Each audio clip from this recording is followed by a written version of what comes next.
மாரியம்மன் அப்படிங்கிற கடவுள் எங்கே இருந்தாலும் வழிபடலாம் இல்லையா? மாரியம்மன் இப்போ மாரியம்மன்கிட்ட போய் நீங்கள் ஒரு கோரிக்கை வேண்டும் போது மாரியம்மனுக்கு நிறைய இடங்கள்ல புடவை சாத்துறாங்க இல்லையா? அதே மாதிரி துணிமணிகள் சாத்துறாங்கல்ல அம்மனுக்கு, ஆடி மாதங்கள்ல செய்கிறாங்க. இல்லை சாதாரணமாகவே வந்து ஒரு காரியத்தை வேண்டிக்கிட்டு நடந்ததுன்னா சமயபுரம் மாரியம்மனுக்கு போகிறோம்ல, எல்லா ஊர்கள்லையும் மாரியம்மன் கோயில் இருக்கும். அந்தந்த ஊரோட காவல் தெய்வமாக நம்மளோட தெய்வமாக பார்த்துட்டு இருப்போம் இல்லையா? மாரியம்மன் தான் இதுக்கு உகந்த தெய்வம். ஏன்னா இதுவும் மழை கிரகம், அதுவும் மழை கிரகம் இல்லையா? ரெண்டுமே வந்து பெண் கிரகம்ங்கிறதுனால மாரியம்மன் அப்படிங்கிற பேர் வரக்கூடிய தெய்வங்கள். இதில் வந்து வெவ்வேறு பேர்கள் முன்ன பின்ன சேர்ந்ததுன்னா கணக்கு எடுக்கக்கூடாது. வெறும் மாரியம்மன், அப்படி இல்லைன்னா முத்து மாரியம்மன் எடுத்துக்கலாம். ஏன்னா முத்துங்கிறது சந்திரன், மாரிங்கிறது சுக்கிரன் எடுக்கும்போது முத்து மாரி. நிறைய பேரில் பார்த்தீங்கன்னா மாரிமுத்து, முத்து மாரிங்கிற பெயர்கள்லாம் மாற்றி மாற்றி வச்சுருக்காங்கல்ல, அவங்க ஜாதகத்தில் பார்த்தீங்கன்னா சந்திரனும் சுக்கிரனும் ஏதாவது ஒரு வகையில் தொடர்பில் வரும்.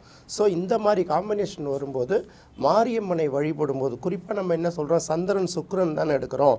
அப்போ சந்திரனுக்கு உரிய கிழமை வந்து திங்கள், சுக்கிரனுக்கு உரிய கிழமை வந்து வெள்ளி இல்லையா? அப்போ வந்து அவங்க அம்மன் மாரியம்மன் வழிபாடை மேற்கொள்வது அவங்களுக்கு சிறப்பாக இருக்கும். அதுலேயும் குறிப்பாக மாரியம்மனை வழிபடும் போது இந்த மாதிரி இந்த பட்டுப்புடவை எடுத்து வச்சு படையல் செய்கிறாங்கல்ல, புடவை எடுத்து வச்சு படையல் செய்கிறாங்கல்ல, இது வந்து அவங்க கோரிக்கைகள் நிறைவேறதுக்கு சீக்கிரமாக வழிவகுக்குங்கிறது ஜோதிட ரீதியான கருத்து. மற்றபடி அவங்கவுங்க நம்பிக்கை சார்ந்த விஷயம் இது.